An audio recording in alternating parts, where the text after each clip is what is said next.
त्यानंतर श्री राहुलजी पाचन यांना विनंती करतो की त्यांनी या ठिकाणी सर्वांचं स्वागत करायचं। आज या ठिकाणी आपल्या ऐतिहासिक शिरूर नगरीमध्ये आज आपल्या राज्याचे उपमुख्यमंत्री देवेंद्र भाऊ फडणवीस साहेब यांचं आगमन झालंय। त्यांच्याच बरोबर आलेले कॅबिनेट मंत्री अनिलजी पाटील साहेब आज त्यांचं मनापासून आपल्या शिरूरकरांच्या वतीने मी मनपूर्वक स्वागत करतो।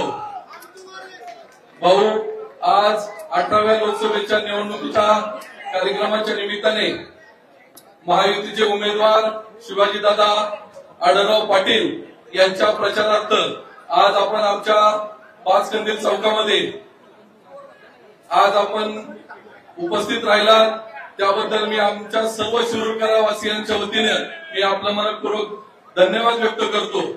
आणि व्यासपीठावर उपस्थित असलेले दौंड तालुक्याचे आमदार रावदादा कुल, भोसरी विधानसभा मतदारसंघाचे आमदार महेशदादा लांडगे आणि उपस्थित सर्वच व्यासपीठावर सर्वच मान्यवर मी शिरूरकरांच्या वतीने आपलं मनपूर्वक स्वागत करतो।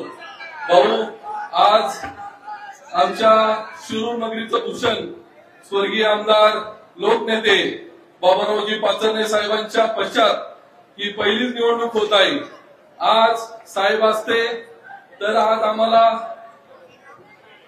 तुमचा सन्मान अजून खूप मोठ्या ताकदीने करता आला असता, पण जरी आज साहेब नसले तरी साहेबांचा एक घटक म्हणून आज शिरूर तालुक्याने जो मला मान दिला की आपलं मनपूर्वक स्वागत हे पाचरणे परिवार आणि आमच्या सर्व पाचरणे परिवाराच्या वतीने करण्याचा मान जो दिला मी मनापासून धन्यवाद व्यक्त करतो। आज आढळराव दादांना आपल्याला भरघोस मताने निवडून आणायचं आहे। आज आढळराव दादा आमच्या या शिरूर लोकसभा मतदारसंघामध्ये सलग चौथ्यांदा उभे आहेत, त्यामध्ये त्यांचा 2दा विजय झालेला आहे। आम्हाला उमेदवार तोच आहे, फक्त ह्यावेळेस त्यांचं चिन्ह बदललंय आणि महायुतीने दिलेला उमेदवार हा मागच्या वेळेस बाणाच्या चिन्हावर होता, धनुष्यबाणाच्या, आणि ह्यावेळेस तोच उमेदवार शिवाजीदादा आढळराव पाटील तेच उमेदवार आज आम्हाला घड्याळाच्या चिन्हावरती मोठ्या मताधिक्याने निवडून आणायचे आहेत। आपण मोठ्या संख्येने इथं उपस्थित राहिलात। आज शिरूर तालुक्यामध्ये तुम्ही नेहमी प्रेम केलेलं आहे। 2014 ते 2019च्या काळामध्ये आपले उमेदवार शिवाजीदादा आढळराव पाटील व्यासपीठावर उपस्थित आहेत। सर्वांनी त्यांचं टाळे वाजून स्वागत करायचं आहे।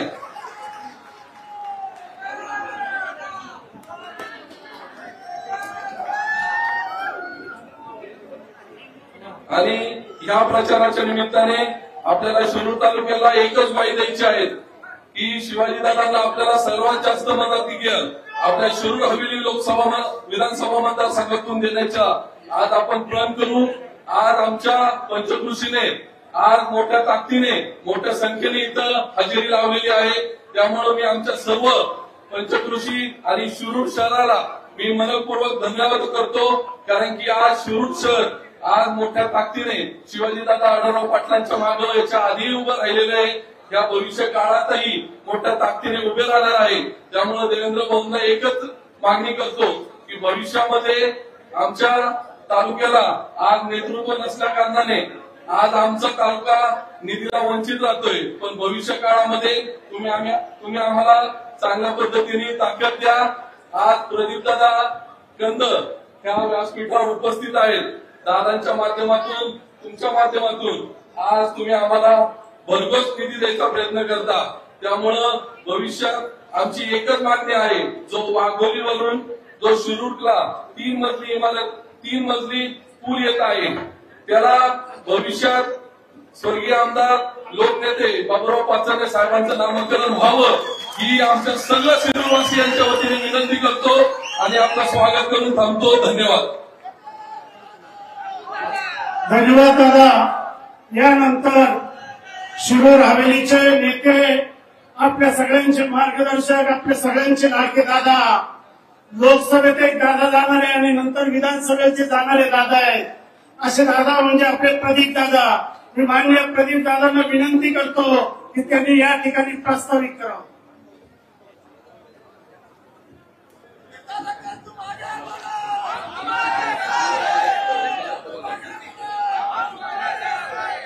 अठराव्या लोकसभेच्या निवडणुकीच्या निमित्ताने आदरणीय शिवाजीराव दादा आढळराव पाटील यांच्या प्रचारासाठी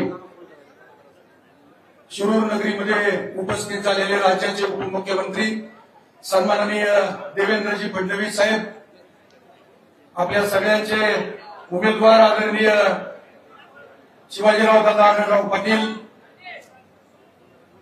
मंत्री आदरणीय अनिल पाटील, आमच्या सगळ्यांचे सहकारी मित्र राहुल दादा कुल, महेश दादा लांगे, निरंजनजी डावखरे, दौलतनाना शितोळे, मंगललाल बांगल, जयश्रीताई पलांडे, आता खरं तर योगेशराव टिळेकर, आशाताई बुचके, मला सगळ्यांनी, पोपटराव गावडे, माझे आता आपल्या सगळ्यांचे मार्गदर्शक शरदराव बुट्टे पाटील, नाथाभाऊ शेवाळे.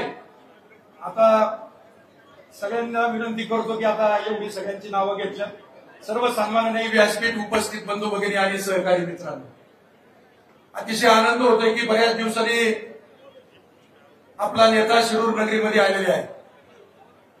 प्रथमतः या तालुक्याचे माजी आमदार कैलासवासी बाबूरावजी पाचरणे साहेबांच्या पवित्र स्मृतीस अभिवादन करतो.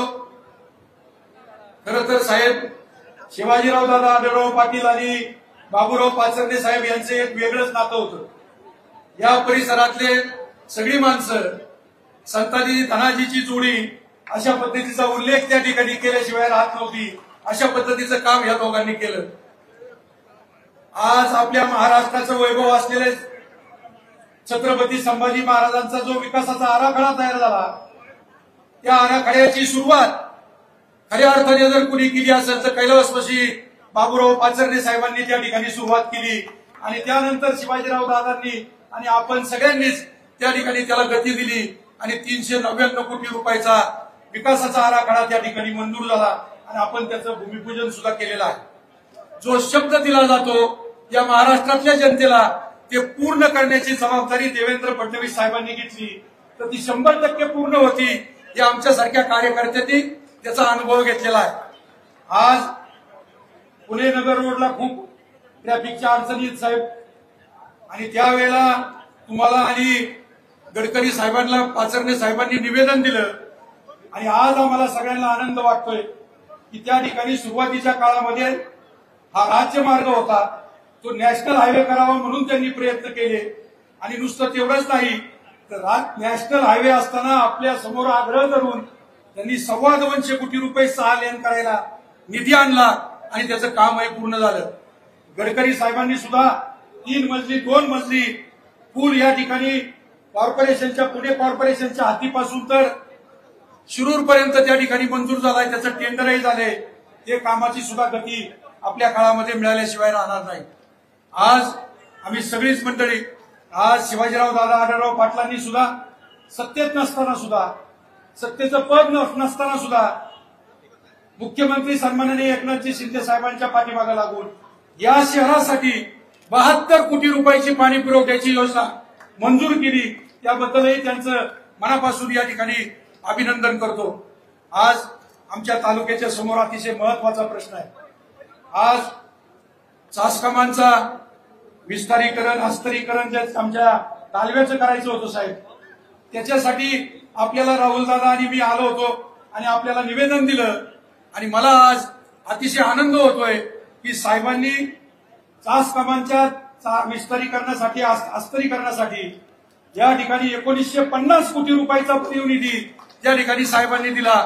येणाऱ्या काळामध्ये आपल्या परिसरातला पाण्याचा प्रश्न निश्चितपणाने सुटल्याशिवाय राहणार नाही.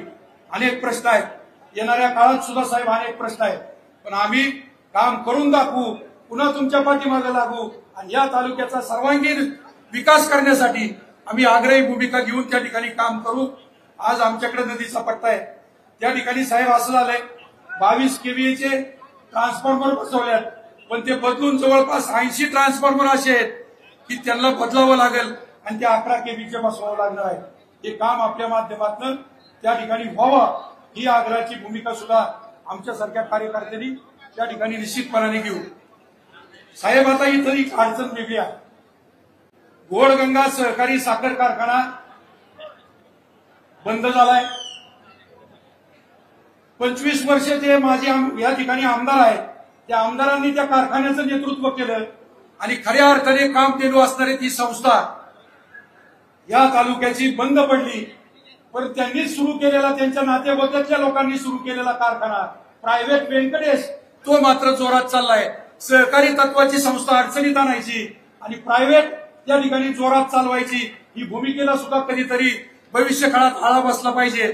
आमची विनंती साहेब, कारखाना कुणाच्या ताब्यात असू द्या, परंतु येणाऱ्या पुढच्या काळामध्ये या कारखान्याला सुद्धा उद्या शेतकऱ्यांच्या हितासाठी आपल्या सगळ्यांना मदत करावी लागेल. राजकारणाच्या पलीकडे जाऊन विचार करून आपल्याला त्या ठिकाणी मदत करावी लागेल. ही आग्रहाची भूमिका आपल्या या ठिकाणी मांडतो. पुन्हा एकदा आपल्या सर्वांचं अतिशय मनापासून स्वागत करतो आणि या ठिकाणी थांबतो. जय हिंद, जय महाराष्ट्र. त्यानंतर आपल्या शिरूर लोकसभेचे फिक्स खासदार, आपल्या सगळ्यांचे लाडके उमेदवार माननीय शिवाजीराव दादा आढळराव पाटील यांना विनंती करतो की त्यांनी आपल्या समोर आपले विचार व्यक्त करावे. अरे एकच वादा, एकच वादा. घोडगंगा सरकार साहेब यशवंतचा एक प्रश्न तसाच महत्वाचा आहे.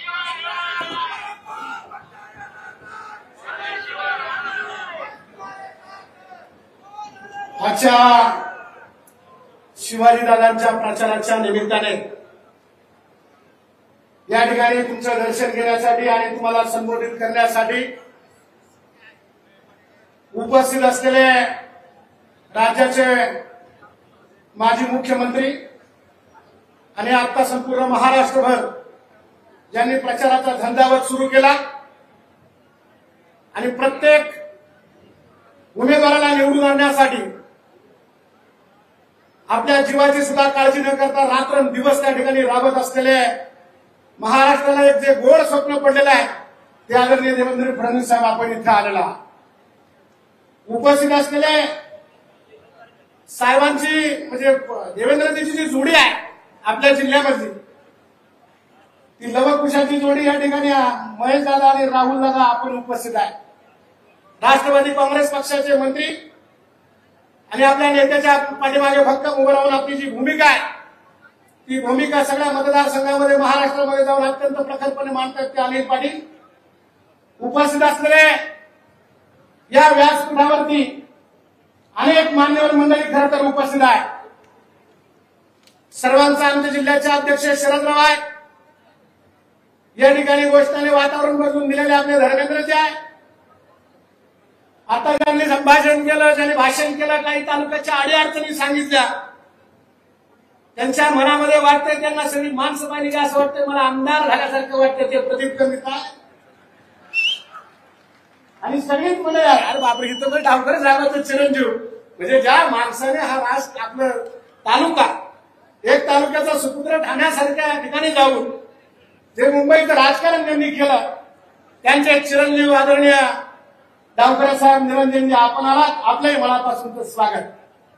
आज खरं तर ही पाचकंदील आणि सभा हे एक वेगळं वातावरण, एक ऐतिहासिक झालेलं आहे आणि या ऐतिहासिक झालर असणाऱ्या या पाचकंदील चौकामध्ये यशवंतराव चव्हाण साहेबांपासून अनेकांच्या सभा इथे झालेल्या आहेत. आज आपला योगायोग चांगला आहे. आज खरं तर एका बाजूला आसू आहे, दुसऱ्या बाजूला आसू आहे. आज आपले आदरणीय लोकनेते बाबूराव पाचरणे असते तर अजूनच मजा आली असते. आज पाचरणे साहेब नाही पण त्यांचा मुलगा कणखरपणे इथे उभा आहे. भाजपची ज्यांनी तळागाळामध्ये काम केलं त्या जयश्रीताई इथे उभ्या आहेत, उपस्थित आहे. अनेक भाजपाचे जे भाजपाने सुरुवातीपासून अत्यंत प्रखरपणे आणि कडवटपणे ज्यांनी झुंज दिली, सत्ता नसताना सुद्धा भाजपच्या कार्यकर्त्यांनी ज्या पद्धतीने किल्ला लढवला ते सगळे भाजपचे निष्ठावान कार्यकर्ते इथे उपस्थित आहेत. हे फार महत्वाचं आहे. आजची सभा इथे होती आहे. खरं तर मला बोलायचं नव्हतं पण मला नाही बोललं तर जरा चुकीचं होईल. लोक म्हणतील मंगलदास बांधव पुढे नेमकं काही समजत नाही. पण मागच्या वेळेस मी घड्याळाचं काम केलं, शिवाजीदादांना पाडण्याचं पापही आम्हीच केलं. योगेशांना इथं उपस्थित आहेत. खरं तर योगेशांना हाडत चरून माफ करा की योगेशांना त्या ठिकाणी हाडत चरून ते आडचणचे मतदार आहे. त्याच्यामुळे दादा तुम्ही अण्णा इथं आला, तुमचंही मनापासून त्या ठिकाणी कौतुक. मागच्या वेळेस दादाला पाडण्याचं काम आम्ही नक्की केलं, पण आम्ही पक्ष बदलला, अजून आम्ही गडाला गेलो साहेब. त्याने पक्ष बदलला. पण मित्रांनो, मला एक आवर्जून सांगायचं आहे, मी महेश दादाचं विशेष कौतुक करेल. आज ओझरचं गणपतीचं दर्शन केलं आपण, शुभेच्छावरती जातो. आज गणूदादा तुम्ही इकडे आला, आमच्या गावड्याच्या पुरीला मी तुम्हाला मनापासून शुभेच्छा देतो. 20-25 हजाराचा माणूस देवेंद्रजी त्यांनी इथं आणलेला आहे, तुमचं दर्शन दिलेलं आहे. आणि मला माहिती आहे देवेंद्रजीने एकदा मान हलवली की त्या माने फार आहे. राज चालतं बघा, राज्य भली भली आहे ना, भली भली देवेंद्रजीला आता मुजरा करताय. अडचण काहीच नाही, हे देवेंद्रजी आहे. पण आता लोकांना कळलं की काय ताकद आहे या महाराष्ट्रामध्ये. 50 वर्षाचं वय, भल्या भल्याला त्या ठिकाणी घरी बसवलाय. कुणी यशवंतरावचा वारसा सांगत होतं साहेब. मागच्या वेळेस तुम्ही त्या ठिकाणी अगदी छोट्या छोट्या गोष्टी आहे. कोल्हापूरचा राजाला त्या ठिकाणी तुम्ही संभाजीराजांना खासदार केलं भाजपच्या कोढ्यातून. शाहू फुले आंबेडकरांचा विचार सांगणारी माणसं ज्या वेळेस तुम्ही त्यांना प्रशस्ती पत्र द्यायला गेला, त्यावेळेस काय सांगितलं? अरे म्हणले, पूर्वी मला आठवतंय म्हणले. कशाचं आठवतंय?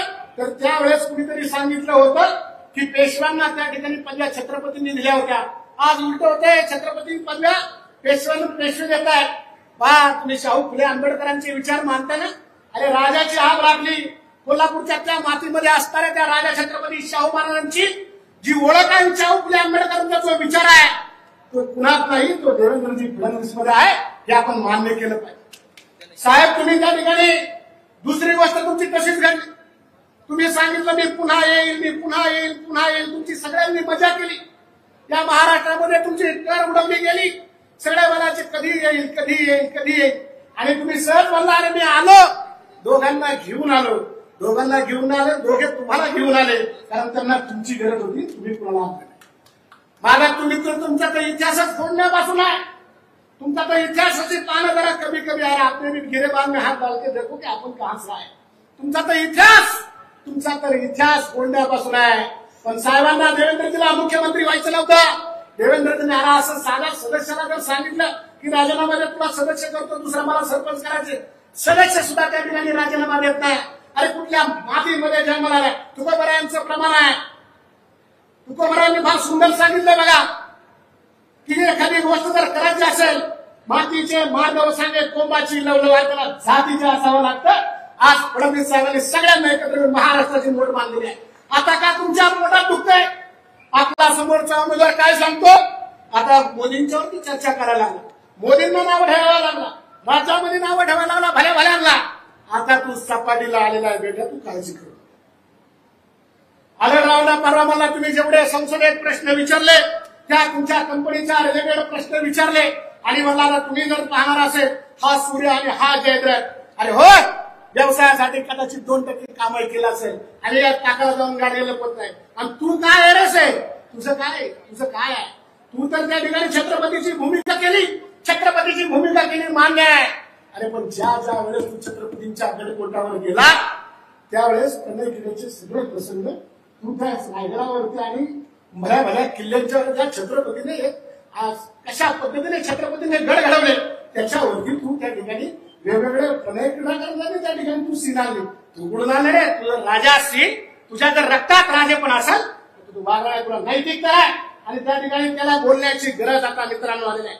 इथं काही येतील, सांगतील की प्रकाश शेटचं माझं खूप चांगलं आहे, आमचं आहे, तमचं आहे.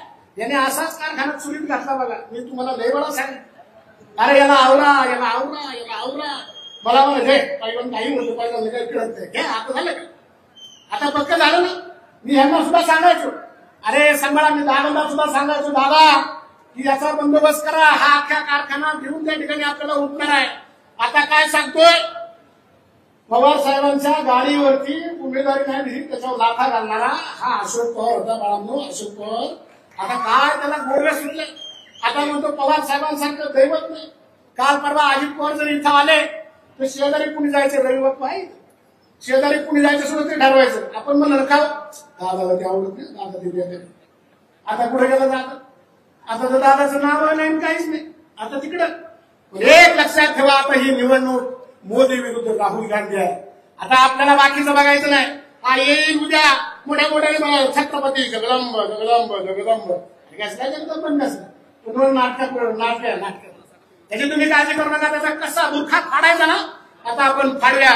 कारण तो जर लईच 30 मार्क लय राजाची भूमिका करणारा असता तर 370 कलम त्यांनी साहेब मतदानाला हजर नव्हता. नक्की लोकशाहीची तू भाषा सांगतो आम्हाला. ज्या मोदींनी 370 कलम रद्द करण्यासाठी जंग पछाडलं. अरे आज तुम्ही त्या ठिकाणी सगळ्या गोष्टी सुद्धा हजर नव्हत्या. म्हणून तुमच्यातली लोकशाहीची प्रार्थना तुम्ही करत आहात. त्याच्यामुळे तुम्हाला सांगण्याची नैतिकता मित्रांनो इथे राहिली नाही. म्हणून शिरूरकरांनी ठरवायचंय. असतील कुणाचे वादविवाद, कुणाचं भाजपचं असेल, कुणाचं शिवसेनेचं असेल, कुणाचं राष्ट्रवादीचं असेल, सगळे वाद बाजूला ठेवू आणि येत्या 13 तारखेला आपल्याला एकच काम करायचं आहे मित्रांनो. देवेंद्रजी इथं आलेला आहे.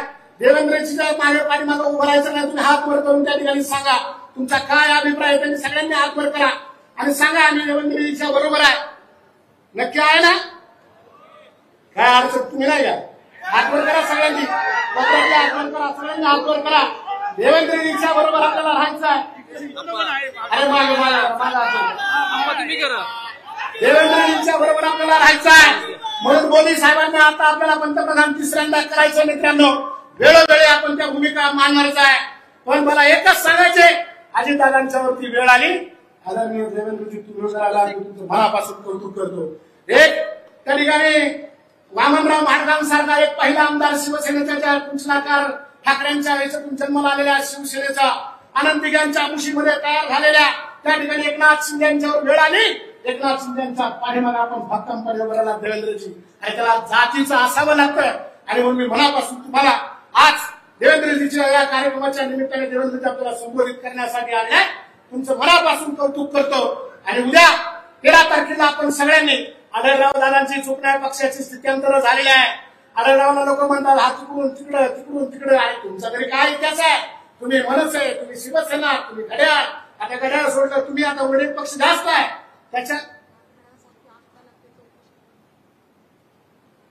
त्याची सुद्धा आपल्याला त्या ठिकाणी त्यांचा कारण विचारण्याची गरज आहे. जयश्री त्यांनी खूप कारखान्यासाठी आंदोलनं केली. त्यांच्या मनात त्यांच्या भावना अजूनही ज्वलंत आहेत. त्या सांगतात की कारखान्याला आग का लागते लहान मी मला तेवढं त्यापासून घ्या सांगा काय करायचं. आणि मी तर जाहीर अशोक पवारला आव्हान करतो, अरे तुमच्या दम आहे ना, तुम्ही खरंच लोकांसाठी लढताय ना, खरंच कारखान्यासाठी लढताय ना, खरंच शिरूर तालुक्याच्या जनतेसाठी लढताय ना, या पकडा ना देवेंद्रजींना घेऊन आपण सगळं करू. त्यावेळी आम्ही बघू काय करायचे ते. या उमेदवार जाव्या मर्दानंतर बघू. पण कारखाना जर तालुक्यामध्ये जिल्ह्यामध्ये चालू करायचा असेल एकच माणूस आहे की देवेंद्रजीच करू शकतात. म्हणून तुम्ही या. कारण आपण पलीकडे पाहिलं अभिजित पाटील सारखा माणूस आला आज अत्यंत मदत सोलापूर जिल्ह्यामध्ये साहेब आपण केलेला आहे. म्हणून मला त्या बाकीच्या जायचं नाही. पण आपल्याला देवेंद्रजीच्या पाठीमागे भक्कमपणे मित्रांनो उभरायचं आहे. पायाला पानं बांधून हा माणूस संपूर्ण राज्यामध्ये फिरतोय. घर घर घर घर घर राज्य उभं करण्याची हिंमत या माणसामध्ये आहे. म्हणून मनापासून तुम्हाला या ठिकाणी आपण देवेंद्रजीचं दर्शन देण्यासाठी आला. पुन्हा एकदा मी सर्वांचं स्वागत करतो. आपण 2 घोषणा द्यायच्या आणि कार्यक्रमाला त्या ठिकाणी नंतर कोण संबोधित करतील कार्यकर्ते सांगतील. आज आवर्जून आपण सगळ्यांनी हात वर करून त्या ठिकाणी घोषणा द्यायची आहे. कारण इथं तुम्हाला शपथ आहे बाबूराव पाचरण्याची, तुम्हाला शपथ आहे रामलिंगाची. आपल्याला हा बदलायचा आहे. आपण प्रकाश शेठला सुद्धा सांगणार आहे की याचं डोबडं आता बंद करून टाका. कारण प्रकाश शेठने त्याला खूप मदत केलेली आहे. तो साहेबांचा नाही झाला, तो पवार साहेबांचा नाही झाला, आणि तो रावसाहेब दादाचा नाही झाला तर तुमचा कधी होणार. अरे तुझ्या जर समोर नैतिकता असेल तर एकदा ये समोर, तुला दाखवतो मंगलदास बांधल काय. कारण हे करणंच गरजेचं आहे. कारण आता वाघ आहे म्हणलं तर खातो, वाघ आहे म्हणलं तर खात्याच्या पलीकडे काय करणार आहे. आता माझ्या पाठीमागे देवेंद्रजी आता काय व्हायची कारण काय व्हायचं नाही होत. आणि म्हणून मनापासून पुढे सगळ्या सर्वांनाच आज शिवाजीदादांच्या या घड्याळ चिन्हावरती 13 तारखेला शिक्का मारा आणि पुन्हा एकदा आपला त्या ठिकाणी शिवाजीदादा हा दादा म्हणतात बटन. बालाचं लक्ष बारीक आहे. कूल आहे ना, लोक कूल करायचं काम करतात आमचे कूल. त्याच्यामुळे ठीक आहे बटन दाबूया आणि त्यांना निवडून आणण्याचा प्रयत्न आपण करूयात. पुन्हा एकदा सर्वांना शुभेच्छा देऊन या ठिकाणी थांबतो. आपण घोषणा द्यायच्या छत्रपती शिवाजी महाराज की. अरे अगं शिरूरचा आवाज आहे देवेंद्रजी जरा द्या.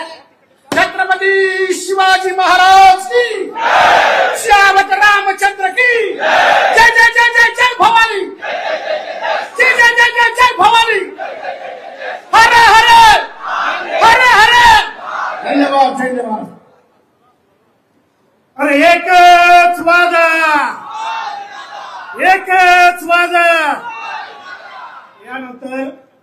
माननीय शिवाजीराव दादा आढळराव पाटील आपल्याला मार्गदर्शन करतील.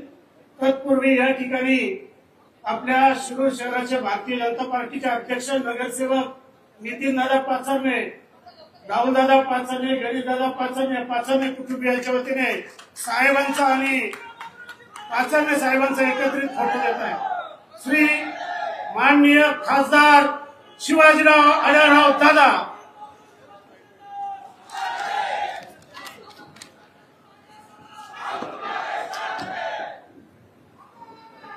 अठराव्या लोकसभेच्या प्रचाराच्या निमित्तानं आज आपल्याला मार्गदर्शन करण्यासाठी उपस्थित असलेले राज्याचे उपमुख्यमंत्री, आमच्या सगळ्यांचे राजकारणातले आदर्श आणि ज्यांनी गेले 15 वर्ष महाराष्ट्राच्या राजकारणामध्ये आपला स्वतःचा ठसा उमटवला आणि देशापर्यंत त्यांचं राजकारण पोहोचलं असे आमचे मार्गदर्शक आदरणीय देवेंद्रजी फडणवीस साहेब आज या ठिकाणी उपस्थित आहेत. व्यासपीठावर उपस्थित असलेले सर्व सन्माननीय आमदार, माजी आमदार, सर्व पदाधिकारी, सर्व जिल्हाध्यक्ष, जिल्हा प्रमुख, आमच्या महिला आघाडीच्या सर्व नेत्या, समोर बसलेले माझ्या सर्व बंधू आणि भगिनी, या लोकसभेच्या निवडणुकीचं मतदान आता अवघ्या 8 दिवसावर येऊन थांबलंय. प्रचार अजून 4 दिवसानं पूर्ण थांबणार आहे आणि या निवडणुकीच्या मतदानामध्ये आपण ठरवणार आहे आपल्या देशाचं पंतप्रधान कोण होणार आहे. ही निवडणूक ठरवणार आहे देशाच्या प्रतिष्ठेची आहे. या निवडणुकीच्या माध्यमातून आपण हे ठरवणार आहोत की येणाऱ्या 5 वर्षामध्ये देश कुणाच्या हातात द्यायचा आणि आपल्यापुढे 2 पर्याय आहेत. एक, ज्यांनी गेल्या 10 वर्षामध्ये भारताची ओळख जगाच्या पाठीवर एक प्रगत राष्ट्र, एक उभरतं राष्ट्र म्हणून त्यांची ओळख करून दिली, ते देशाचे सन्माननीय प्रधानमंत्री आदरणीय नरेंद्रजी मोदी. आणि दुसरा पर्याय आहे राहुल गांधी. मला वाटत नाही राहुल गांधीला कोणी याच्यावर एक तर शेंबडं पोरगा सुद्धा त्याच्या नावाचा विचार करणार नाही पंतप्रधान पदासाठी. आणि म्हणून आपल्या पुढे एकच पर्याय राहतोय की नरेंद्र मोदी. नरेंद्र मोदींनी गेल्या 10 वर्षामध्ये काय केलं आम्ही सगळ्यांनी पाहिलंय. त्यांच्या पहिल्या 5 वर्षामध्ये त्यांच्याबरोबर मी जवळून काम केलं, प्रत्यक्ष काम केलं. ते पंतप्रधान व्हायच्या अगोदर मी 2 वेळा त्यांना भेटायला गांधीनगरमध्ये गेलो आणि महाराष्ट्राच्या विकासाची चर्चा त्यांच्याबरोबर केली. जे काही महत्वाचे निर्णय, इतिहासकारक निर्णय, क्रांतिकारक निर्णय त्यांनी जे घेतले त्यामध्ये आपल्या सगळ्यांच्या जिव्हाळ्याचा आणि अंतःकरणाचा प्रश्न म्हणजे राम मंदिराची उभारणी. 500 वर्ष राम मंदिराची उभारणी होत नव्हती आणि त्यासाठी फक्त आणि फक्त नरेंद्र मोदीजींना जन्म घ्यावा लागला आणि त्यांच्या माध्यमातून हे मंदिर उभं राहिलं. 70 वर्ष कुठलाही पंतप्रधान, कुठलाही राजकारण्याने तसा विचार सुद्धा केला नाही. पण सगळी संकट दूर करून नरेंद्र मोदीजींनी हा प्रकल्प उभा केला, हे मंदिर उभं केलं. हे सगळ्या भारतीयांच्या मनामध्ये अंतःकरणामध्ये आहे. 370चं कलम असेल आणि विकास कामाच्या माध्यमातून जर बोलायचं झालं तर मला आवर्जून सांगावंसं वाटेल. काही लोक चर्चा करतात की आमच्या साहेबांना 70,000 कोटी रुपयाची कर्जमाफी केली शेतकऱ्यांसाठी. केली, एकदाच केली. पण नरेंद्र मोदीजींनी पीएम किसान योजनेच्या माध्यमातून देशातल्या 12 कोटी शेतकऱ्यांना 6,000 रुपये प्रत्येक वर्षी म्हणजे 72,000 कोटी रुपये शेतकऱ्यांना दिले. आणि ते एका वर्षाला 72,000 कोटी. गेल्या 5 वर्षात ते 3,60,000 कोटी रुपये शेतकऱ्यांच्या खात्यात डायरेक्ट गेले.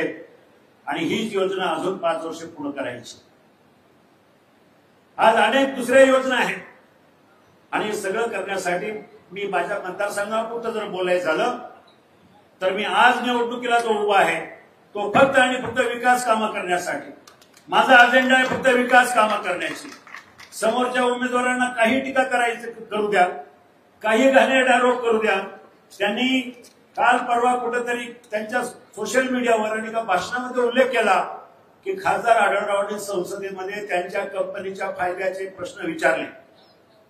मी रामलिंगाची शपथ घेऊन सांगतो, त्यांनी जो त्यांच्या ट्विटरवर आणि त्यांच्या सोशल मीडियावर जो प्रश्न टाकलाय तो हा प्रश्न आहे. आणि प्रश्न काय आहे, मी लोकसभेमध्ये 7 एप्रिल 2017 आणि फेब्रुवारी 2019 मध्ये विचारलेला प्रश्न होता की इस्रायल आणि गोवा शिपयार्ड यांनी संरक्षण विभागाला देणारे जे काही रॉकेट्स आहेत किंवा त्याचे जे काही शस्त्र आहेत त्याचा कराराच्या संदर्भामध्ये इत्यंभूत माहिती द्यावी.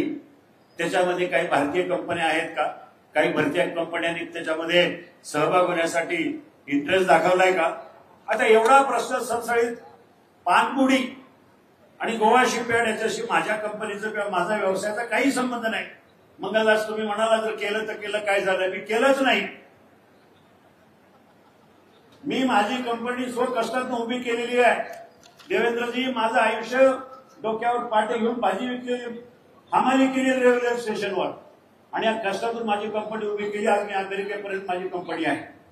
मला सांगायला अभिमानाने डीआरडीओ साठी कामं करतोय. डॉक्टर अब्दुल कलाम बरोबर कामं केलेली आहे मी महत्वाच्या प्रकल्पावर. आज ही चर्चा चालू आहे सगळीकडे सेमीकंडक्टर ह्या व्यवसायामध्ये भारतातली पहिल्या त्या 4 कंपन्या आहेत, त्याच्यामध्ये माझी कंपनी आहे. मला अभिमान आहे, मी अशी काळी वेळ धंदे करणार नाही. परंतु आता समोरच्या उमेदवाराला त्याचा पराभव समोर दिसायला लागलाय आणि मग काय करायचंय, अशा घाणेरड्या टीका करायच्या, कमरेखालच्या टीका करायच्या आणि मला बदनाम करण्याचं षडयंत्र त्या माणसानं जर चालू केलं असलं तर माझ्या शिरूर लोकसभा मतदारसंघातली जनता त्याला थारा देणार नाही. आज मला अभिमानानं सांगावंच वाटतं, 5 वर्ष मी काम करतोय. पराभव झाला त्या दिवशी संध्याकाळी डॉक्टर अमोल कोल्हे यांचा फोन करून अभिनंदन केलं. दुसऱ्या दिवसापासून कामाला लागलाय. 5 वर्ष मी पायाला भिंगरे लावून संपूर्ण शिरूर लोकसभा मतदारसंघ पादाकरण केला. कधी गोरगरिबांना मदत करायची असेल, कधी वादळ आलं, कधी अवकाळी परिस्थिती आली, कधी कुणाचं घर पडलं, कुणाचं घर जळालं, काही नुकसान झाले, मी स्वतः माझ्या माध्यमातून असेल, माझ्या संस्थाच्या माध्यमातून गोरगरिबांचे संसार उभं करण्यासाठी प्रयत्न केले. कोरोना काळ आठवा. कोरोना काळामध्ये मी माझं सगळं तब्येतीचं वगैरे पर्वा न करता अखंड शिरूर तालुका असेल, हडपसर असेल, हडपसरच्या कात्रजच्या घाटापासून जुन्नरच्या नाणे घाटापर्यंत जिथं जिथं लोकांना गरज आहे तिथं तिथं औषधं पुरवत गेलो, तिथं तिथं किराणा मालाच्या किट देत गेलो. त्यावेळेला हा निवडून दिलेला खासदार मुंबईमध्ये शूटिंगमध्ये व्यस्त होता. त्यांनी विकासाच्या वल्गना करू नये. आज त्याचा परिणाम म्हणून मला सांगायचं वाटतं, माझा विकासाचा एजेंडा काय आहे, मला या मतदारसंघासाठी काय करायचं, मी का उभं राहिलो. मला राजकारणात खूप मोठं करिअर करायचं म्हणून नव्हे. माझा पराभव झाला, मला आपल्याला आवर्जून सांगावंसं वाटतं. 3 वेळा विजय झाला, 4थ्या वेळेला 5,78,000 मतं मला मिळाली. विजयी उमेदवाराला 6,35,000 मतं मिळाली. मला वाटलं असं तर मी आराम करू शकलो असतो, मी काही करू शकलो असतो, राजकारण सोडून घरी बसलो असतो. पण मला जाणीव झाली की ह्या जनतेनं मला 15 वर्ष सांभाळलं, 15 वर्ष आशीर्वाद दिले. त्या 5,78,000 लोकांना वाऱ्यावर सोडून मला काही दुसरा माझा प्रपंच बघायचा नाही. मी अक्षरशः माझा धंदा प्रपंच सगळं काही कुटुंबाच्या हवाली केलं आणि मतदारसंघामध्ये फिरत राहिलो. योगायोगानं 2022 मध्ये देवेंद्रजी आणि एकनाथ शिंदे यांच्या माध्यमातून सरकार उभं राहिलं आणि या नवीन सरकारच्या माध्यमातून मला ताकद मिळाली. एका बाजूने देवेंद्रजी, दुसऱ्या बाजूने एकनाथभाई शिंदे आणि नंतरच्या काळात आमच्या पक्षाचे राष्ट्रीय नेते आदरणीय अजितदादा पवार इतक्या मोठ्या प्रमाणात काम केली. एकच उदाहरण सांगतो, 2014-2015च्या दरम्यान स्वर्गीय बाबूराव पाचरणे आणि मी धर्मवीर संभाजी महाराजांचं स्मारक वडवण आणि तुळापूरला उभं करायचं आम्ही दोघांनी आराखडा सादर केला, प्लॅनिंग कमिशनला दिला. सुरुवातीला त्या प्रकल्पाची किंमत 140-145 कोटी रुपये होती. त्याच्यावर चर्चा झाल्या, देवेंद्रजीकडे प्रेझेंटेशन पण झालं, पण नंतर त्याचं बाबूरावजींचा पराभव झाला, माझाही पराभव झाला, तो प्रकल्प बाजूला राहिला. नंतर आलेल्या खासदार आमदाराने नुसतं विकास आराखडा तयार केला, पाठपुरावा काही केला नाही. 250 कोटी रुपयाचा विकास आराखडा, 5 वर्ष नुसता विकास आराखडा घोषणा वल्गनाच राहिल्या. तो विकास आराखडा फक्त कागदावरच राहिला. 2022 मध्ये देवेंद्रजी आणि एकनाथभाई शिंदे यांच्याकडे गेलो. माझ्या मतदारसंघातले 5 महत्वाचे प्रश्न, त्या प्रश्नासाठी मुख्यमंत्र्यांकडे बैठक लावली. 16 IAS अधिकारी, जिल्ह्याचे कलेक्टर, जिल्ह्याचे सीओ, जिल्ह्याचे महसूल आयुक्त सगळ्यांच्या बरोबर बैठक लावली. आणि माझा पहिला प्रश्न होता, अनेक वर्ष प्रलंबित राहिलेलं धर्मवीर संभाजी महाराजांचं स्मारक वडवणी तुळापूरचं 250 कोटी रुपये म्हटलं. मुख्यमंत्र्यांना सांगितलं ते काय पुरणार नाही, त्यात नवीन सुधारणा केल्या पाहिजे. मुख्यमंत्र्यांनी सगळ्या अधिकाऱ्यांना सूचना दिल्या की आढळराव सांगतील त्याप्रमाणे ग्रामस्थांची वडवणी तुळापूर ग्रामस्थांची चर्चा करा. नवीन विकास आराखड्यामध्ये ज्या काही गोष्टी आढळराव सांगतील त्याप्रमाणे समाविष्ट करून नवीन विकास आराखडा सादर करा. महिनाभर संपूर्ण जनतेला विश्वासात घेतलं आणि बजेटच्या 8 दिवस अगोदर मुख्यमंत्र्यांकडे तो विकास आराखडा सादर केला. आदरणीय देवेंद्रजी आणि आदरणीय मुख्यमंत्र्यांनी त्या बैठकीमध्ये त्याला मंजुरी दिली. कॅबिनेटमध्ये आणि बजेटमध्ये त्याला मंजुरी दिल्यानंतर मला अभिमानाने सांगावं असं वाटतं, तो आराखडा 400 कोटी रुपयाचा झाला आणि त्याला मंजुरी दिली, टेंडर दिलं, त्याचं भूमिपूजन केलं. अशा प्रकारची विकास कामं करण्यासाठी ताकद देणारं हे सरकार आहे. केंद्रामध्ये पुणे नाशिक रेल्वेचा प्रकल्प, देवेंद्रजी, हा प्रकल्पाची मूळ कल्पना माझी आहे. 2005 सालापासून हा प्रकल्प व्हावा म्हणून प्रत्येक रेल्वे बजेटमध्ये सरकारला धारेवर धरण्याचं काम मी लोकसभेमध्ये केलं. योगायोगानं सुरेश प्रभू रेल्वे मंत्री झाल्यानंतर 2014ला आम्ही मांडणी केली, प्रकल्पाला सुरुवात केली. 2018 पर्यंत DPR तयार झाला. दुर्दैवानं माझा पराभव झाल्यानंतर ते काम तसंच राहिलं. तो प्रकल्प तिथंच थांबला. 5 वर्षानंतर अजूनही आहे तिथंच आहे. आज त्या प्रकल्पाची किंमत 24,000 कोटी रुपये झाली. केंद्रानं आणि अर्धे आणि राज्याने अर्धे द्यायचं आणि मध्ये 25% केंद्र आणि 25% राज्य सरकार आणि 50% बाजारातून उभे करायचं ठरलेलं आहे. त्यासाठी आदरणीय उपमुख्यमंत्री देवेंद्रजी फडणवीस आपलं सहकार्य लागणार आहे, केंद्राकडनं मंजुरी लागणार आहे. त्यासाठी आपल्याला सत्तेतला खासदार पाहिजे. विरोधातला खासदार निवडून दिला तर हा प्रकल्प कदापिही होणार नाही. दुसरा महत्वाचा प्रकल्प आमच्याकडे ट्रॅफिकचे प्रश्न महत्वाचे आहेत. गेल्या वेळेला माझा पराभव झाला तो चाकणच्या ट्रॅफिकमुळे. मोशीची ट्रॅफिक असेल, भोसरीची ट्रॅफिक असेल, आपली शिक्रापूरची ट्रॅफिक, वाघोलीची ट्रॅफिक, सोलापूर रोडची ट्रॅफिक, या सगळ्या प्रकल्पाला येणाऱ्या 5 वर्षामध्ये नॅशनल हायवेकडनं किमान 25,000 कोटी रुपयाची गरज आहे. आणि ही 50,000 कोटी रुपये जर आपल्या मतदारसंघामध्ये कोण आणू शकतो तो सत्तेतला खासदार आणू शकतो. आणि म्हणून मला विनंती करायची की मला ह्यासाठी उभा राहिलोय की माझे ड्रीम प्रोजेक्ट पूर्ण करायचे. आज माझ्या शिरूर तालुका असेल, जुन्नर असेल आणि आंबेगाव असेल, या तिन्ही तालुक्यामध्ये शेतकऱ्यांचे महत्वाचे प्रश्न आहेत पाण्याचे. आज आमचा पावळ, खैरनगर, केंदूर त्या परिसरामध्ये 12 गावाचा पाण्याचा प्रश्न आहे. आमच्या जुन्नर तालुक्यातल्या अनेक पठारमधले संपूर्ण अनेक पठाराचा पाण्याचा प्रश्न आहे.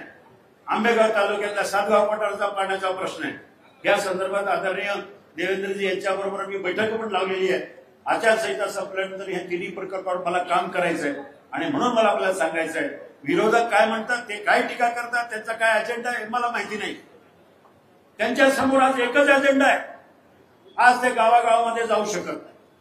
प्रत्येक गावात गेल्यानंतर लोक अडवतात त्यांना वेशीवर की 5 वर्षात तुम्ही काय केलं आणि 20 निवेदनं दिली, 1 रुपये तुम्ही दिला नाही, आमच्या गावात आले नाही. भारताच्या लोकशाहीतला लोकसभेतला पहिला खासदार आहे की जे 5 वर्षांमध्ये कुठल्याही गावात गेला नाही, 1 रुपयाचा निधी दिला नाही. एवढंच नव्हे तर त्यांचा हक्काचा 80% जो निधी आहे, खासदार निधी, त्यातला 80% निधी परत केंद्राकडे जमा झालाय असं माझ्या पेपरमध्ये मी ऐकलं. मला माहिती नाही काय नक्की आहे. म्हणून अशा निष्क्रिय खासदाराला निवडून देण्यापेक्षा तुम्ही मला पाहिले 15 वर्ष काम करताना पाहिलंय. आज पुणे नाशिक जो खेड सिन्नरचा रस्ता आहे ते काम पूर्ण करण्यासाठी गडकरी बरोबर बैठका घेऊन तो रस्ता मंजूर करून घेतला. बायपासेस मी पूर्ण केले, परंतु आता क्रेडिट घ्यायला हा माणूस पुढे आला.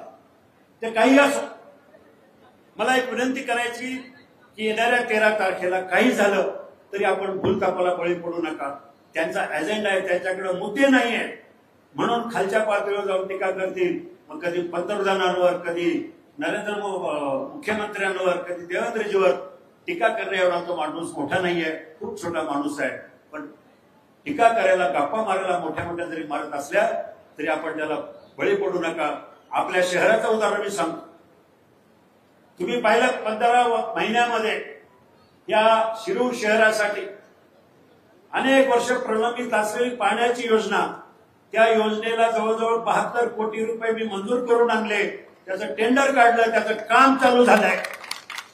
1887 सालापासूनची डॉक्टर महात्मा ज्योतिबा फुलेंनी चालू केलेली शाळा, त्या शाळेचं पुनर्जीवन करण्यासाठी 3.5 का 4.5 कोटी रुपयाचं टेंडर काढून पैसे मंजूर करून आणले. ते काम चालू झालंय.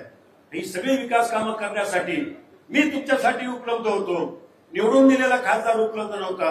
निवडून दिलेल्या खासदारांनी 1 रुपयाचा निधी आणला नाही, आपल्या सगळ्यांना माहिती आहे.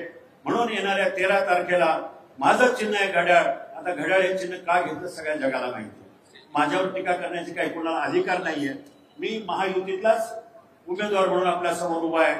म्हणून 13 तारखेला घड्याळाच्या चिन्हाच्या बाजूचं बटन दाबून मला प्रचंड बहुमताने विजयी करा, एवढीच या ठिकाणी विनंती करून थांबतो. धन्यवाद.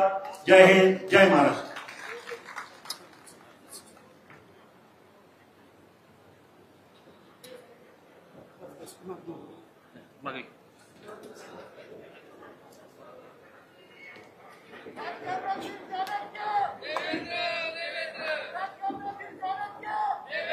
महाराष्ट्राच्या राजकारणातील चाणक्य, ज्यांच्या बोलण्याने समोरच्याची बोलती बंद होते, ज्यांच्या चालण्याने समोरच्याला धडकी भरते आणि ज्यांच्या कामामुळे महाराष्ट्राची आन बान शान संपूर्ण हिंदुस्थानामध्ये उंच झाली, अशा आपल्या सगळ्यांचे नेते आदरणीय देवेंद्रजी फडणवीस साहेब यांना विनंती करतो की या पुण्यभूमीला त्यांनी मार्गदर्शन करावं.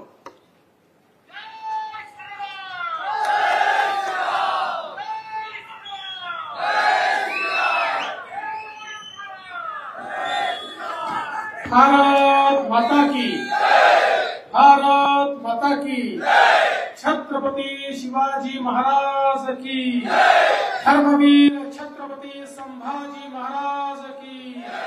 जय भवानी, जय भवानी, जय श्रीराम, जय जय श्रीराम. हिंदवी स्वराज्याचे सरसंस्थापक छत्रपती शिवरायांना मानाचा मुजरा करतो. भारतीय राज्यघटनेचे शिल्पकार भारतरत्न डॉक्टर बाबासाहेब आंबेडकर यांना मानवंदना अर्पित करतो. आणि आमचे परमस्नेही आणि या तालुक्यातून ज्यांनी खऱ्या अर्थानं एक मोठं नेतृत्व तयार केलं ते स्वर्गीय आमदार बाबूराव पाचर्णेजी यांना देखील या ठिकाणी माझे आदरांजली अर्पित करतो. आज या सभेच्या निमित्ताने मंचावर उपस्थित असलेले आपल्या राज्याचे मंत्री श्री अनिल पाटीलजी, आपले लोकप्रिय उमेदवार शिवाजीराव आढळराव पाटीलजी, महेशदादा लांडगे, राहुलदादा कुल, निरंजनजी डावखरे, प्रदीपदादा कंद, मंगलदासजी बांधल, आशाताई बुचके, त्यासोबत राहुलदादा पाचरणे, योगेशजी टिळेकर, जयश्रीताई पलांडे, आमचे मित्र दौलत नाना शितोळे, शरददादा बुट्टे पाटील, पोपटराव गावडे, नाथाभाऊ शिवाळे, संजय रौंदळ, आबासाहेब सोनवणे, रविबापू काळे, राजेंद्र जासूद, रामभाऊ सासवडे, सुभाष जगताप, नितीनदादा पाचरणे, मयूर थोरात, शरदराव कालेवार, मंचावर उपस्थित सर्व मान्यवर, कुणाचं नाव सुटलं असेल तर माझी चूक नाही आहे, लिहून देणाऱ्याची चूक आहे, तरी देखील मी माफी मागतो. आणि उपस्थित सर्व भगिनी आणि बंधूंनो, आपण सगळे लोक या ठिकाणी शिवाजीराव दादांच्या प्रचाराकरता एकत्रित झालो आणि निश्चितपणे आता निवडणूक हळूहळू जवळ येते. उद्या तिसरा टप्पा होणार आहे. चौथ्या टप्प्यामध्ये आपल्याला मतदान करायचंय. पण बंधू भगिनींनो, मी तुम्हाला हे सांगण्याकरता आलोय, ही निवडणूक नेहमीच्या निवडणुकीसारखी निवडणूक नाही. ही ग्रामपंचायतची, जिल्हा परिषदेची, नगरपालिकेची, महानगरपालिकेची, विधानसभेची निवडणूक नाही. ही निवडणूक देशाचा नेता निवडण्याची निवडणूक आहे. देश कोणाच्या हाती द्यायचा याचा फैसला करण्याची निवडणूक आहे. कोण देशाला विकासाकडे नेऊ शकतं, कोण देशाला सुरक्षा देऊ शकतं, कोण आपला देश मजबूत करू शकतं, जनसामान्यांच्या आशा आकांक्षा आणि अपेक्षा कोण पूर्ण करू शकतं याचा फैसला करण्याची ही निवडणूक आहे. आणि बंधू भगिनींनो, आपण जर बघितलं तर आता या ठिकाणची लढाई ही काही आढळराव पाटील आणि इथले जे काही विद्यमान खासदार आहेत यांच्यापुरतं मर्यादित अशा प्रकारची लढाई नाही आहे. आता देशामध्ये दोन ध्रुव तयार झाले आहेत. या ठिकाणी देशामधले पक्ष हे दोन गटांमध्ये वाटले गेले आहेत. एकीकडे विश्वगौरव असलेले, विकास पुरुष असलेले आपल्या सर्वांचे नेते माननीय नरेंद्र मोदीजी आहे. आणि मोदीजींच्या नेतृत्वात आपली महायुती आहे, ज्यामध्ये शिंदे साहेबांच्या नेतृत्वातली शिवसेना आहे, ज्यामध्ये अजितदादांच्या नेतृत्वातली राष्ट्रवादी आहे, ज्यामध्ये मनसे आहे, रिपाई आहे, पिरिपा आहे, जनसुराज्य आहे, रासपा आहे. वेगवेगळ्या प्रकारचे आपले सगळे घटक पक्ष आज या ठिकाणी आहेत.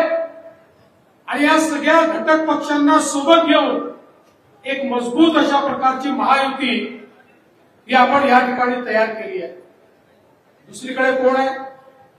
दुसरीकडे राहुल गांधी आहे.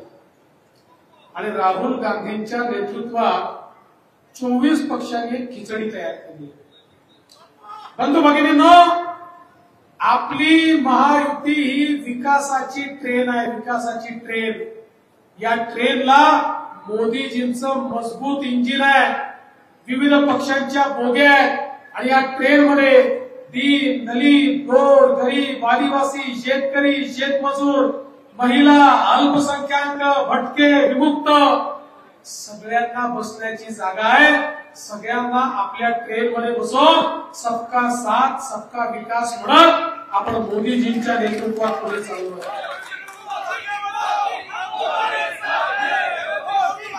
दुसरीकडे काय अवस्था आहे? दुसरीकडे नुसतं इंजिन आहे.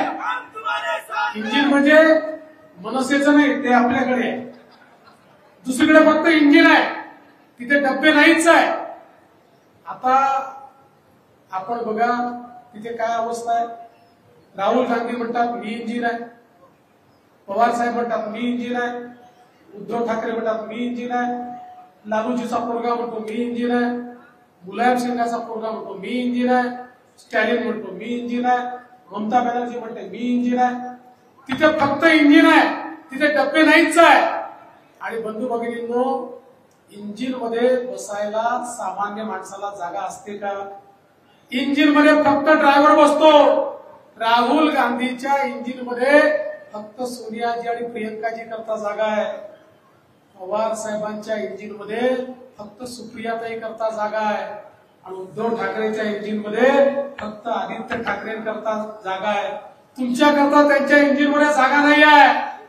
तुमच्या करता जागा ही फक्त मोदीजींच्या इंजिन मध्ये आहे, मोदीजींच्या डब्यांमध्ये आहे. उद्या ज्यावेळी आढळराव पाटलांचं घड्याळाचं बटन आपण दाबू, त्या क्षणी या मतदारसंघाची बोगी आढळरावांच्या नेतृत्वात मोदीजींच्या इंजिनला लागेल. आणि मग या मतदारसंघाला विकासापासून कोणीच थांबवू शकणार नाही. आणि म्हणून विकासाचा विचार करण्याची, पुढच्या पिढीचं कल्याण करण्याची निवडणूक आहे. तुम्ही बघा, मोदीजींनी गेल्या 10 वर्षामध्ये या देशामध्ये चमत्कार केला। 10 वर्षात 25 कोटी गरिबांना, 25 कोटी गरिबांना गरिबी रेषेच्या वर आणण्याचं काम मोदीजींनी केलं। आज जगाच्या पाठीवर जे अर्थतज्ञ आहेत ते सगळे चर्चा करतात, हे भारतातलं मोदी मॉडेल काय आहे की ज्यामध्ये 10 वर्षामध्ये या ठिकाणी 25 कोटी गरीब हे गरिबी रेषेच्या बाहेर आले। आपण पाहू शकतो 10 वर्षामध्ये 20 कोटी असे लोक की ज्यांना त्या ठिकाणी कच्चं घर होतं, झोपडी होती, आज ते 20 कोटी लोक पक्क्या घरामध्ये आले आहेत। 50 कोटी लोक असे आहेत ज्यांच्या घरामध्ये चुलीच्या ऐवजी गॅस आलाय। 55 कोटी लोक असे आहेत ज्यांच्या घरी शौचालय नव्हतं, आज त्यांच्या घरी शौचालय आहे। 60 कोटी लोक असे आहेत 70 वर्षाच्या स्वातंत्र्यानंतर ज्या घरच्या माय माऊली हंडा घेऊन विहिरीवर जायच्या, नळावर जायच्या, नदीवर जायच्या, त्या 60 कोटी लोकांच्या घरी शुद्ध पिण्याचं पाणी नळाच्या माध्यमातून 10 वर्षामध्ये मोदीजींनी पोहोचवलं। 80 कोटी लोक असे आहेत की ज्यांना 2020 सालापासून मोदीजी मोफत रेशन देतात। त्यात 7 कोटी लोक हे आपल्या महाराष्ट्रातले आहेत आणि मोदीजींनी सांगितलंय की पुढचे 5 वर्ष या 7 कोटी लोकांना मोफत रेशन मी देणार आहे। जवळपास 61 कोटी असे तरुण आहेत की ज्यांना मोदीजींनी मुद्राचं लोन दिलं। 10 लाखापर्यंतचं लोन विना तारण आणि बिना गॅरंटरचं या ठिकाणी मोदीजींनी दिलं। एक जमाना होता की एखादा तरुण बँकेत गेला तर बँक त्याला विचारायची की तुझ्याजवळ तारण ठेवायला जमीन जुमला आहे का, किंवा कोणी सरकारी अधिकारी तुझा नातेवाईक आहे का, त्याची गॅरंटी आण तर तुला या ठिकाणी लोन मिळेल। मोदीजींनी सांगितलं यांची गॅरंटी मी घेतो, माझ्या गॅरंटीवर यांना लोन द्या। 61 कोटी लोकांना या ठिकाणी लोन मिळालं आणि त्यामध्ये 31 कोटी आमच्या बहिणी आहेत की ज्यांना लोन मिळालं आणि त्या आपल्या पायावर उभ्या राहिल्या आहेत। आणि बंधू भगिनींनो, एवढंच नाही तर एकीकडे आमच्या माता भगिनींना पायावर उभे करण्याकरता देशामध्ये 80 लाख बचत गट मोदीजींनी तयार केली आणि त्या बचत गटांना 8 लाख कोटी रुपये या ठिकाणी दिले आणि त्या माध्यमातून 10 कोटी महिलांना आपल्या पायावर मोदीजींनी उभं केलं। त्यातल्या 3 कोटी महिलांना आता मोदीजी लखपती दिदी बनवतायत आणि हळूहळू या सगळ्या 10 कोटी महिलांना लखपती बनवण्याचं काम हे मोदीजींच्या माध्यमातून होत आहे। कारण मोदीजी नेहमी म्हणतात एक पुरुष जेव्हा पायावर उभा राहतो तेव्हा केवळ तो पुरुष पायावर उभा राहतो, पण एक महिला पायावर उभी राहते तेव्हा संपूर्ण कुटुंब आपल्या पायावर उभं राहतं आणि म्हणून महिलांना अधिकारिता देण्याचं काम हे मोदीजींच्या माध्यमातून या ठिकाणी होत आहे। खरं म्हणजे मला या ठिकाणी सांगितलं पाहिजे, आज आपल्या मंचावर महिला कमी दिसत आहेत, पण आता मोदीजींनी सांगितलं चालणार नाही। मोदीजींनी सांगितलंय 2026 नंतर अर्धा मंच महिलांना द्यायचा आहे, कारण 2026 नंतर लोकसभेतही 33% खासदार महिला आणि विधानसभेतही 33% खासदार या महिला होणार आहेत। या देशामध्ये महिलांना देशाच्या मुख्यधारेत आणण्याचा प्रयत्न जर कोणी केला असेल तर तो मोदीजींनी या ठिकाणी केला। आज आमचे जे ज्येष्ठ नागरिक आहेत, एकीकडे मोदीजींनी सांगितलं 70 वर्षाच्या वरच्या सगळ्या ज्येष्ठ नागरिकांना सर्व प्रकारचे उपचार मोफत देण्यात येतील। त्यांना रोज लागणाऱ्या गोळ्या, त्यांना रोज लागणारी औषधं, त्यांना ऑपरेशन सगळ्या गोष्टी मोफत करण्यात येतील आणि त्याचवेळी वयोश्री सारखी योजना आणली आणि त्या योजनेच्या अंतर्गत मोदीजींनी कोणाला चष्मा पाहिजे असेल तर चष्मा, कानाचं यंत्र पाहिजे तर यंत्र, कवळी पाहिजे तर कवळी, स्टिक पाहिजे तर स्टिक, कमोड पाहिजे तर कमोड, जे काही हवंय ते त्या ठिकाणी देण्याचं काम हे वयोश्री योजनेच्या माध्यमातून मोदीजींनी त्या ठिकाणी केलं। आमच्या दिव्यांगांकरता मोदीजींनी त्या ठिकाणी नवीन योजना आणली आणि फ्रान्स आणि जर्मनीमध्ये ज्या प्रकारचे कृत्रिम हात आणि कृत्रिम पाय तयार व्हायचे ते आपल्या देशात तयार करून आपल्या देशातल्या दिव्यांगांना दिले कालपर्यंत जो पायी चालू शकत नव्हता, आज तो पाय मिळाल्यामुळे मोटरसायकलची किक मारून मोटरसायकल चालवतो आहे. कालपर्यंत त्याचा हात हालत नव्हता, तो आज हातोडा मारू शकतो. अशा प्रकारे दिव्यांगांचं कल्याण देखील मोदीजींनी केलं. आज आपण बघा, गावगाड्यामध्ये या ठिकाणी सगळा आर्थिक व्यवहार त्यांच्यामुळे चालतो. असे आमचे 12 बलुतेदार आणि पारंपरिक व्यावसायिक, या 12 बलुतेदारांचा आणि पारंपरिक व्यवसायांचा विचार देशाच्या कुठल्याही पंतप्रधानाने कधीच केला नव्हता. पहिल्यांदा त्यांचा विचार मोदीजींनी केला. विश्वकर्मासारखी योजना आणली आणि त्या योजनेच्या अंतर्गत या 12 बलुतेदारांना आणि पारंपरिक व्यवसाय करणाऱ्यांना त्या ठिकाणी अर्थसहाय्य करायचं, ट्रेनिंग द्यायचं. त्यांचे जे काही निर्मित आहे त्याला केवळ गावापुरतं मर्यादित न ठेवता ते वैश्विक कसं होईल, त्यांच्या पुढच्या पिढ्यांना त्यातनं मोठ्या प्रमाणात आर्थिक फायदा कसा मिळेल, ही सगळी तयारी आज मोदीजींच्या विश्वकर्मा योजनेतून झाली. आमच्या अनुसूचित जातीच्या मुलांकरता मोदीजींनी स्टँडअप सारखी योजना आणली आणि लाखो अनुसूचित जातीचे उद्योजक हे मोदीजींनी तयार केले. आमच्या आदिवासी समाजाकरता 24,000 कोटी रुपयाची जनमन योजना आणली आणि या योजनेच्या अंतर्गत आदिवासींच्या जीवनामध्ये आमूलाग्र परिवर्तन करण्याचं काम हे मोदीजींनी केलं. आज आपण बघतोय आमच्या शेतकऱ्यांकरता मोदीजींनी त्या ठिकाणी शेतकरी सन्मान योजना आणली. त्यांनी 6,000 रुपये देणं चालू केलं, तर आपल्या सरकारने 6,000 रुपये देणं चालू केलं. आज 12,000 रुपये शेतकऱ्यांना देतोय. 1 रुपयात पीक विमा आपण शेतकऱ्यांना देतोय. आज आपण पाहू शकतो नॅनो युरिया सारखी एक अप्रतिम भेट मोदीजींनी आपल्याला दिली आणि येत्या काळामध्ये आमच्या शेतकऱ्यांना त्या ठिकाणी अधिक फायदा झाला पाहिजे, याकरता मोठ्या प्रमाणात यांत्रिकीकरण करायचं, ड्रोनचा उपयोग करायचा, आधुनिक शेती करायची.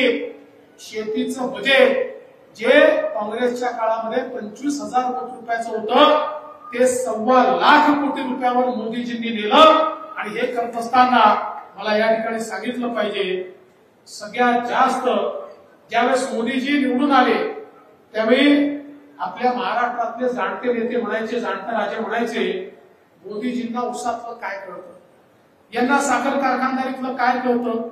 पण साखर कारखानदारी करता आणि उसाच्या शेतकऱ्याकरता जे निर्णय नरेंद्र मोदीजींनी घेतले ते 50 वर्षात कोणी घेऊ शकलं नाही.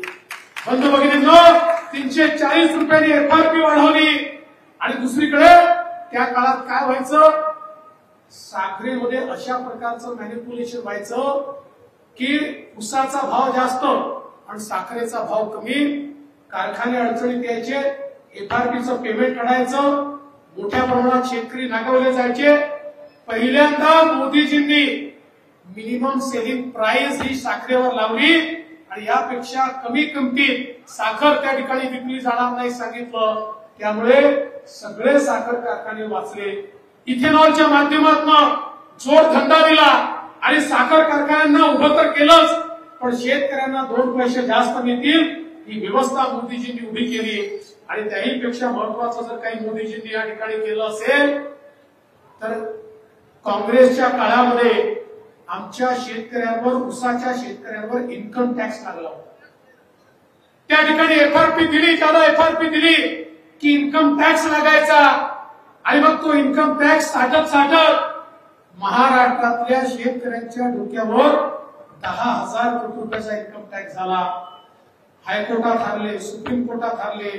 प्रत्येक वेळी पवार साहेब डेलिगेशन घेऊन जायचे, प्रधानमंत्र्यांना भेटायचे, अर्थमंत्र्यांना भेटायचे, हात हलवत वापस यायचे.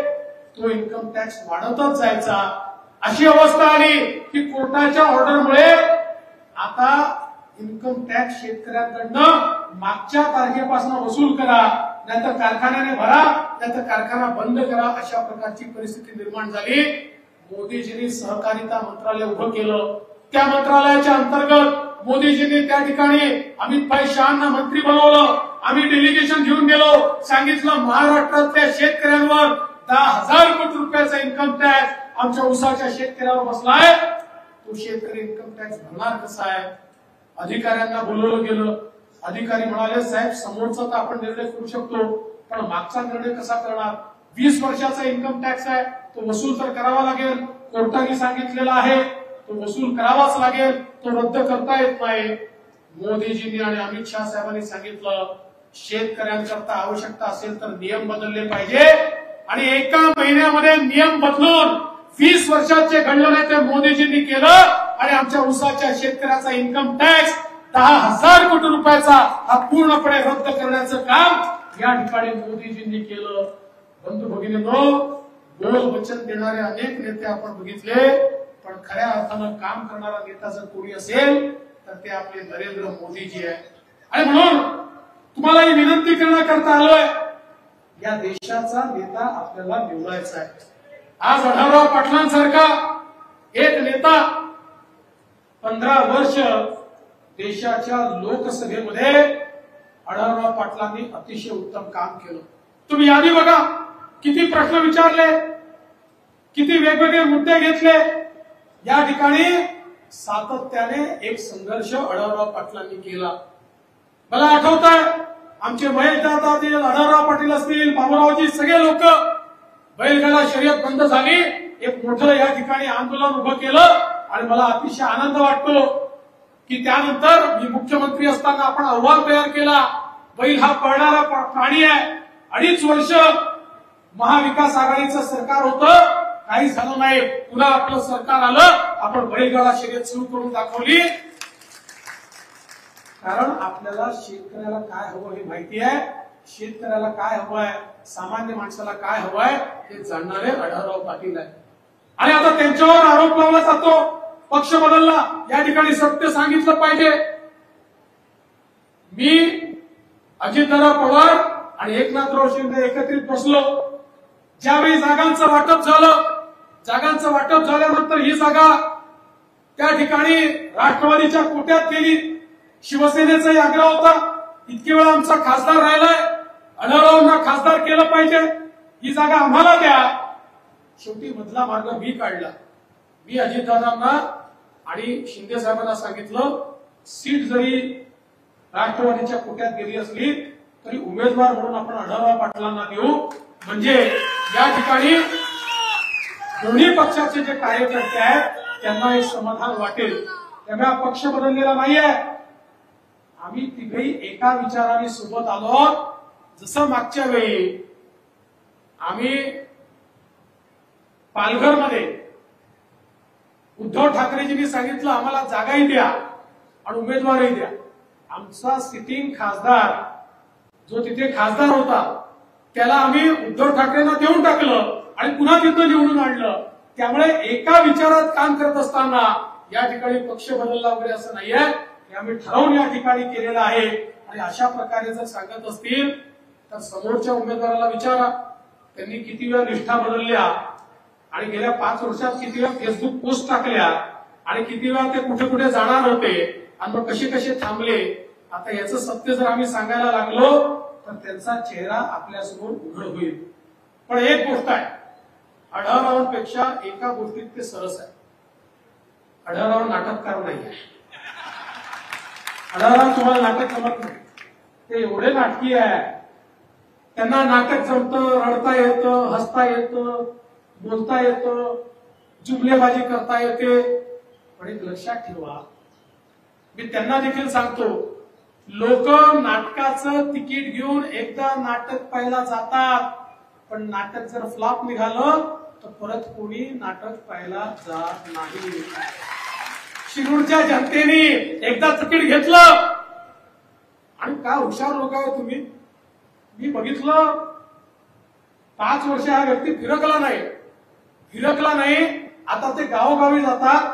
इतके हुशार या मतदारसंघातले लोक आहेत, शिव्या बिव्या देत नाही, बोलवतात, स्वागत करतात, सत्कार करतात, हार घालतात.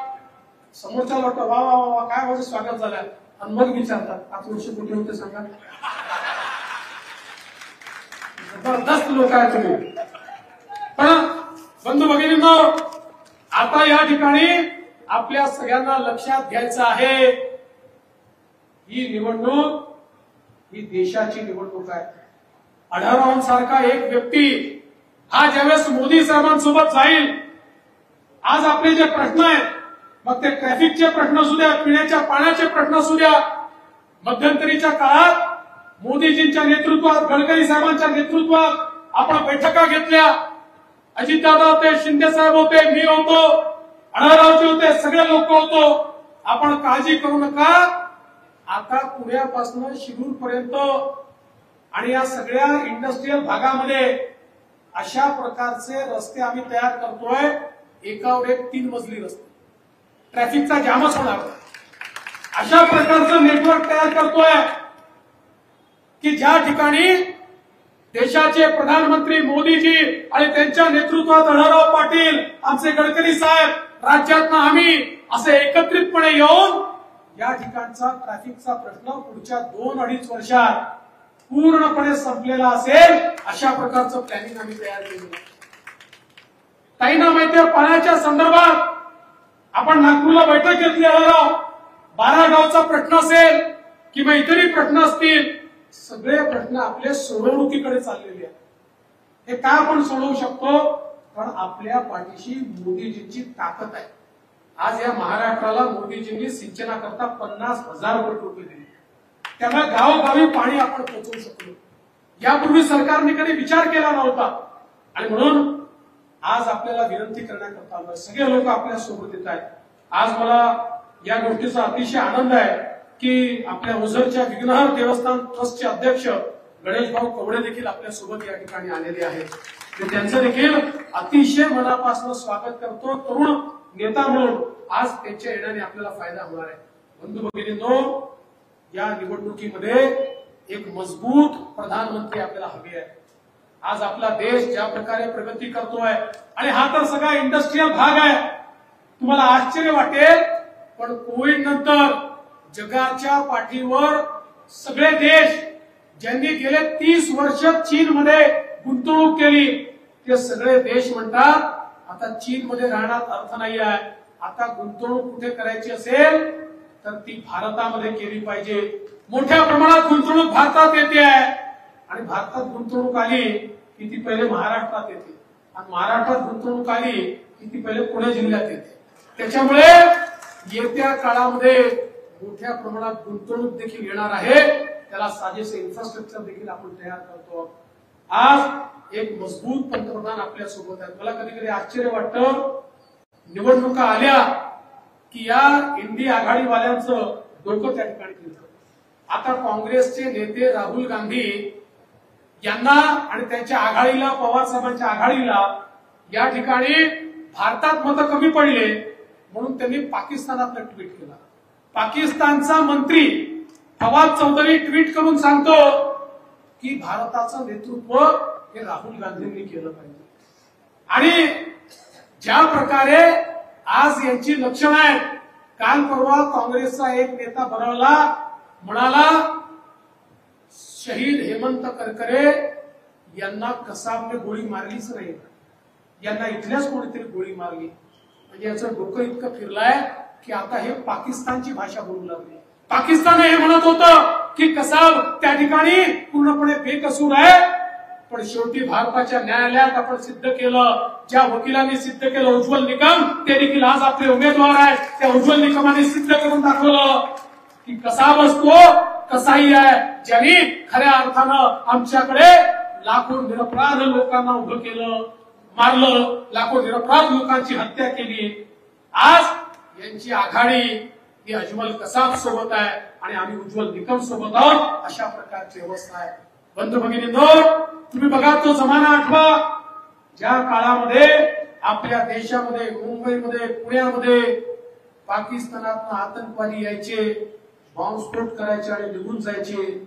आमचे पंतप्रधान काय करायचे? केवळ निषेध करायचे, मग तीव्र निषेध करायचे, मग अतितीव्र निषेध करायचे आणि भारत झालं तर अमेरिकेसमोर जाऊन रडायचे आणि सांगायचे बघा बघा तो पाकिस्तान आमच्याकडे बॉम्बस्फोट करतो, तुम्ही जरा त्याला समजवा म्हणेपर्यंत दुसरा बॉम्बस्फोट व्हायचा. 140 कोटीच्या देशाचा पंतप्रधान इतका हतबल होता. मोदीजी देशाचे प्रधानमंत्री झाले, भारतामध्ये बॉम्बस्फोट केला. त्यांना वाटलं जुनाच भारत आहे, त्यांना माहिती नव्हता नवीन भारत आहे, हा मोदीजींचा भारत आहे. मोदीजींनी थेट पाकिस्तानमध्ये घुसून सर्जिकल स्ट्राईक केला, एअर स्ट्राईक केला आणि आतंकवाद्यांचा खात्मा केला.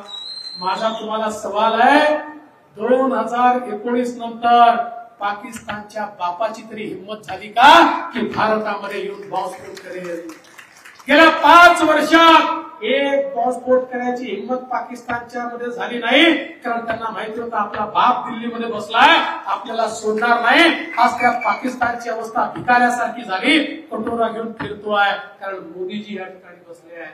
हे साधं इलेक्शन नाही आहे. देश कोण सुरक्षित ठेवू शकतो, देश कोण आर्थिक संपन्न करू शकतो, देशाची अर्थव्यवस्था कोण मजबूत करू शकतो, हे गल्लीतलं निवडणूक नाही, दिल्लीतली निवडणूक आहे. मला तर आश्चर्य वाटतं, आमच्या पवार साहेबांनी जाहीरनामा घोषित केला. अरे 542 लोकांमध्ये तुम्ही लढवता 10 खासदार आणि तुम्ही जाहीरनामा सांगा. आजपर्यंत गेल्या 2 निवडणुकीत तुमचे निवडून आले 4 आणि आता पक्ष उरला पाव, आणि तरी देखील तुम्ही जाहीरनामा सांगणार. बंधू भगिनींनो, यांचा जाहीरनामा नाही, एकच जाहीरनामा चालणार, तो म्हणजे जनतेचा जाहीरनामा, तो म्हणजे मोदींचा जाहीरनामा. आणि या ठिकाणी या क्षणी तुम्ही शिवाजीराव आढळराव पाटलांची या ठिकाणी घड्याळ्याची बटन दाबाल, वोट शिवाजीराव आढळराव पाटलांना तर मिळेलच, पण तुमचं वोट थेट मोदीजींना मिळेल.